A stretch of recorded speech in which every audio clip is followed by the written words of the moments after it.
Hello everyone, this is Jashanpreet Kaur, graduated from government college girls. तो ये video Hindi में रहने वाली है ताकि अगर आपको पंजाबी नहीं आती या इंग्लिश नहीं आती तो आपको हिंदी में कंफर्टेबल हो और आपको सारा फॉर्मेट जो है वो पता लग सके। सो फालतू की इधर उधर की बातें छोड़ के मैं सीधा आपको ये बताऊँगी कि how to get admission in government college girls Ludhiana. So इसका सिंपल फॉर्मेट है।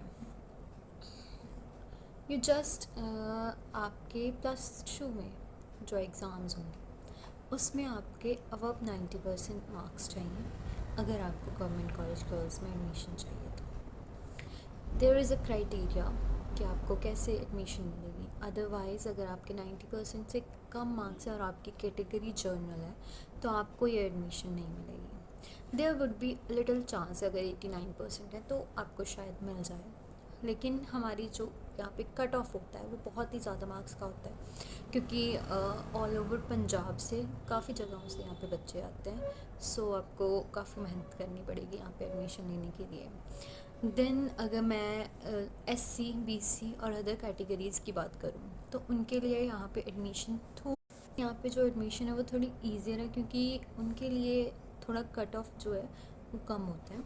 उनको 80% पे भी यहाँ पे एडमिशन मिल जाती है। तो आप जब भी फॉर्म फिल कर रहे हो तो ये एक बात का ध्यान ज़रूर रखना।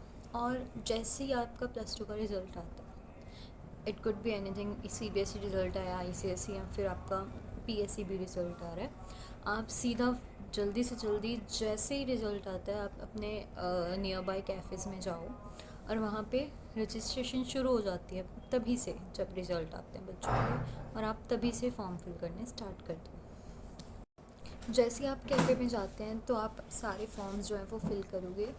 तो मतलब चलो आप कैफ़े में जाके पता करना शुरू कर दिया करो, क्योंकि उसके बाद रजिस्ट्रेशन जो है वो 1-2 दिन में स्टार्ट हो जाती है।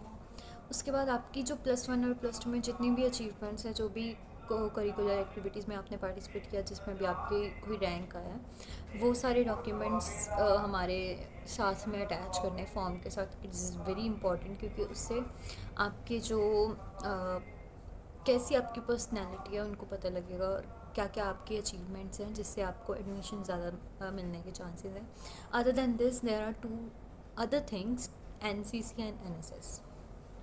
ये जो दोनों चीज़ें हैं, ये अगर आपने अपने स्कूल टाइम में इनमें पार्टिसिपेट किया हुआ है, इनमें कोई रैंक आया हुआ है और आपके पास ABC में से कोई भी इसका सर्टिफिकेट है तो इसकी आपकी वेटेज मिलती है। जैसे कि अगर आप NCC में हो तो आपको इसकी 3% वेटेज मिलेगी, और अगर आप SSS में थे तो उसकी आपको 1% वेटेज मिलेगी, जो कि एक स्टूडेंट के लिए बहुत ही इंपॉर्टेंट हो सकती है एडमिशन के लिए, अगर आपको गवर्नमेंट कॉलेज में एडमिशन चाहिए तो, क्योंकि ये बहुत ही ज़्यादा अफोर्डेबल है। मैंने खुद वहाँ से स्टडी करी है और I know I can't fulfil these type of heavy admission fees. So अगर आपने अफोर्डेबल प्राइस में अच्छी एजुकेशन लेनी है तो it is very good and affordable college. And यहाँ पे हमारे जो टीचर्स हैं दे आर वेरी सपोर्टिव, मतलब आपको हर बात वो क्लियर करेंगे। आपको आगे के, अगर आप आगे स्टडी नहीं कर सकते, आपको आगे कुछ जॉब करनी है तो उसकी भी आपको चांसेस टीचर्स देते हैं। उनको पता होता है कि कहाँ पे क्या, कौन सी इंटर्नशिप आपके लिए बहुत अच्छी है, आप वो कर सकते हैं। उसके अलावा प्लेसमेंट जो कैंप्स हैं वो भी लगते हैं, हर साल लगते हैं। और अदर देन दैट कोई कंपनीज़ भी आके प्लेसमेंट कैंप लगाती हैं, तो आप इजीली उनका जो है उसमें पार्टिसिपेट कर सकते हो इजीली। अदर दैन दैट अब एक न्यू चीज़ है जिसमें सबको फॉर्म फिल करने में कन्फ्यूजन होती है, दैट इज़ NEP है हमारी न्यू एजुकेशन पॉलिसी। जब मैंने अपनी एडमिशन करवाई थी तो ऐसा कुछ नहीं था, हमारी दूसरे ओल्ड सेशन था तो हमें नॉर्मल 5 सब्जेक्ट्स थे, 2 कंपल्सरी थे, इंग्लिश जनरल पंजाबी, एंड इसके अलावा हमने 3 इलेक्टिव सब्जेक्ट जो थे वो हमने खुद चूज़ करने थे। उसमें भी 3 ऑप्शंस होते हैं, हम कैफ़े में 3 ऑप्शंस भरते हैं। फर्स्ट ऑप्शन उसमें 3 सब्जेक्ट, फिर सेकंड ऑप्शन उसमें 3 सब्जेक्ट, एंड थर्ड ऑप्शन फिर उसमें से कोई भी एक ऑप्शन हमें अवेलेबल होता है तो हमें वो मिल जाता है। इसके अलावा जब अब है वो न्यू NEP है, वो है न्यू एजुकेशन पॉलिसी। उसमें आपको 5 जो सब्जेक्ट हैं वो कंपल्सरी होंगे, that is Punjabi compulsory, ability enhancement course English, VAC that is value added course, वो इन्वायरमेंट स्टडीज़ का होता है, ये सबको होती है। ये साल में सिर्फ आपने एक बार ही करनी है इन्वायरमेंट स्टडीज़, इसका एक बार ही एग्ज़ाम होगा ऑनलाइन और आप क्लियर कर दोगे एंड देन इट इज़ ख़त्म। आपने 3 साल में 3 बार नहीं देने, बट अगर आपका क्लियर नहीं होता, रह जाता है, देन आप सेकेंड ईयर में इसका एग्ज़ाम दे सकते हो। उसके बाद मल्टी डिसिप्लिनरी कोर्स आ गया, स्किल इन्हांसमेंट कोर्स। इनमें डिफरेंट कैटेगरीज हैं, वो आपको कैफ़े वाले अंकल बताएंगे और आपने अपनी एक कैटेगरी जो आपको चाहिए वो आपने चूज़ कर लेनी है। उसके बाद 3-4 ऑप्शंस आपको इलेक्टिव के हैं, जैसे फर्स्ट रो है, second row, third row and fourth row, ऐसे आपको रोज़ हैं।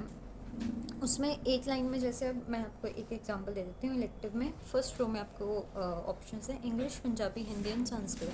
तो उसमें आपको जो इलेक्टिव सब्जेक्ट चाहिए आप एक चूज़ करोगे। देन सेकंड में ऑप्शंस हैं, उसमें आप एक चूज़ करोगे। इसके अलावा आपको कॉलेज के बारे में और कोई भी इंफॉर्मेशन चाहिए तो आपको वो http://gcglds.org में मिल जाएगी गूगल पे आराम से। ये एक साइट है कॉलेज वालों की, उस पर आप जाओगे, प्रॉस्पेक्ट 2026-27 डाउनलोड करोगे, आपको सब कुछ लिख के आ जाएगा। कौन कौन से टीचर्स हैं, कौन से टीचर क्या सब्जेक्ट पढ़ाते हैं, आपको क्या क्या फैसिलिटीज़ मिलने वाली हैं, इसके अलावा क्या क्या चीज़ें और हैं। इसके अलावा जो कॉलेज फॉर्म आप भर रहे हो उसके बाद एक आपको कन्फर्मेशन आएगा कि आपका हो चुका है सिलेक्शन। एक लिस्ट निकलती है, सबसे पहले आती है मेरिट लिस्ट, जो 90% अबव के बच्चों के लिए आती है, जिसमें आपका नेम तभी होगा अगर आपके 90% से अबव है। 90% भी नहीं होते, वो उससे भी ज़्यादा ही होते हैं, 94 टू अबव। उसमें मेरिट लिस्ट होती है। उसके बाद सेकेंड लिस्ट आती है, उसमें अनदर, जो उसके बाद जो सीट्स बची थी वो दूसरे बच्चों को दी गई, उसकी लिस्ट आती है। एंड उसमें फिर आपका नेम आ सकता है, जैसे भी आपकी कैटेगरी होगी, जैसे आपके मार्क्स होंगे वैसे आपका नेम आएगा। और अगर किसी लिस्ट में आपका नेम नहीं आता तो इट मीन्स आपकी सिलेक्शन नहीं हुई है। जब आप कैफ़े में ये फॉर्म भर रहे हो तो आपको 3 से 4 ऑप्शंस कॉलेजेस के भरने पड़ते हैं, ताकि अगर एक कॉलेज में आपका नाम नहीं आ रहा तो किसी और में आ जाए। फर्स्ट प्रेफरेंस जो है वो आपने देनी है गवर्नमेंट कॉलेज फॉर गर्ल्स। अगर आप इसी में इंटरेस्टेड हो और आपकी फाइनेंशियल स्टेबिलिटी को देख के आपने कैसे देना है वो अकॉर्डिंगली है। उसके बाद जब आपको कंफर्मेशन हो जाती है तो आपको एक कॉल आता है जिसमें आपको कहा जाता है कि आप फ़ीस जो है वो फ़ीस पोर्टल पे आपका हो गया शो, आप फ़ीस भर दीजिए अगर आपने एडमिशन करनी है। और वो टाइम लिमिटेड होता है। अगर आपको मॉर्निंग कॉल आया है तो आपको इवनिंग तक फ़ीस फिल करवानी है, जैसे जैसे करवानी है।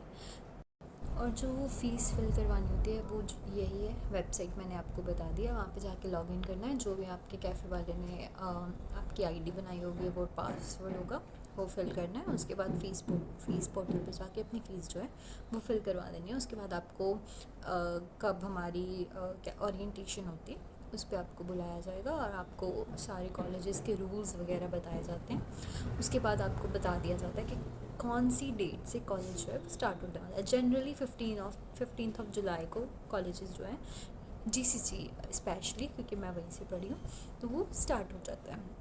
उसके बाद सेकेंड और थर्ड ईयर की आपको टेंशन लेने की ज़रूरत नहीं है। Other than this there is a thing कि अगर आपने कोई सब्जेक्ट चूज़ कर लिया है उस टाइम आपको नहीं पता था एंड आपने बाद में चेंज करना है, तो क्लासेस स्टार्ट होने के 2 और 3 डेज़ में ही आपकी क्या कहते हैं ऑडिटोरियम में एक बुलाते हैं सारे बच्चों को, एक मीटिंग होती है।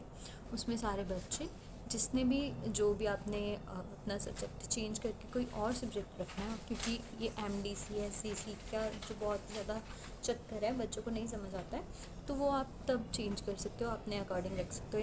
यहाँ पे ना ऐसे होता है कि हिस्ट्री आपने कहीं मेंस पे रखा है और कहीं मेजर नहीं रखा, माइनर रखा है, तो ऐसी सारी चीज़ें हैं। ये थोड़ी डिफ़िकल्टी पहले आएगी, लेकिन टीचर्स आर वेरी कॉपरेट, वो आपको सारी चीज़ें बताएंगे। इसके अलावा मैं आपको ऊपर से बता देती हूँ कि कितनी फ़ीस होती है।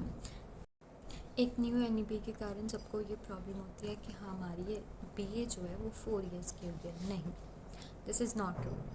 BA जो है वो 3 साल की ही है, बट अगर आपने BA ऑनर्स करनी है then it will be 4 years की BA। लेकिन इसके अलावा आपकी जो BA होगी नॉर्मली वो 3 साल की ही होगी। BA की जो कॉस्ट है वो है 11,191. Then BSc's cost is 11,191 itself. Then MA 10,911, PGDCA 28,818, MSc 55,633 in botany, BBA 37,405, BCA 43,605, BVOC 17,000, तीनों ईयर्स की. लेकिन जो बाकी हमारी मैंने आपको फ़ीस बताई है वो हर ईयर में डिफ़र है, कुछ ना कुछ चेंजेस हैं उसमें. इसके अलावा आपका क्या खर्चा होने वाला है, आपके हर फेयरवेल और फ्रेशर्स, स्टार्टिंग में तो आपकी फ्रेशर्स होगी, आपके एंडिंग में दूसरे किसी सेशन की फेयरवेल है, जो मर्जी है, आपने 100 रुपीज़ डिपॉजिट करवाना है हर फ्रेशर्स पे, हर फेयरवेल पे. ये 100 रुपीज़ एक तो फॉर दी हमारे सीनियर्स के लिए होता है. सेकंड, ये हमें बेनिफिट ये है कि हम फंक्शन भी इंजॉय करते हैं और हमें लंच भी मिलता है, काफ़ी अच्छा लंच होता है. देन द थिंग इज़ आपकी और सोसाइटीज़ हैं उसमें फंड जाएगा.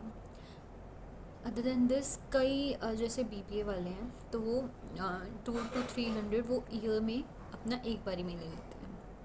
इसके बाद आपकी एक फ़ीस फेब में आती है जो एग्ज़ाम फ़ी होती है, वो आपको भरनी पड़ती है. It's around 1200 approx. उसके बाद आपने BA में कौन कौन से प्रैक्टिकल सब्जेक्ट रखे हैं ये भी हमारा मैटर करता है. इसके बाद